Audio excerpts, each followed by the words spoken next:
હવે વાત કરીએ તાતની હૈયા વરાળ વિશે। ખેડૂતોને આત્મહત્યા કરવાનો વારો આવ્યો છે। આ શબ્દો છે અમરેલીના ખેડૂતોના।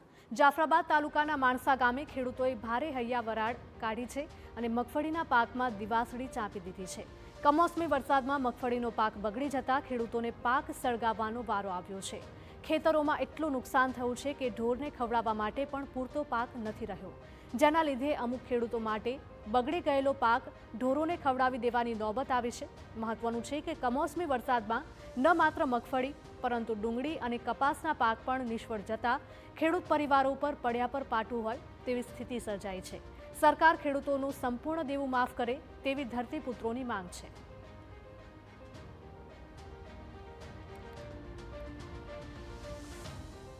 મારે સંપૂર્ણપણે આજે વરસાદથી નુકસાન થયેલ છે, તો એના માટે મારે આ અત્યારે પાથરા મેં હળગાવેલા છે, પણ એ હળગતા નથી અને એના માટે જે કાઢવાનો ખર્ચો મારે અલગથી થાય એમ છે।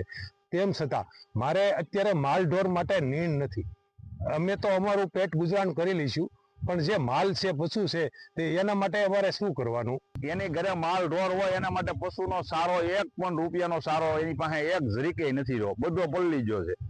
તો સરકાર આજકાલ પેકેજનું જાહેર કરવાનું કહે છે, દેવા માફીનું કહે છે, તો આ સંપૂર્ણ દેવા માફી કરવી જોઈએ સરકારને।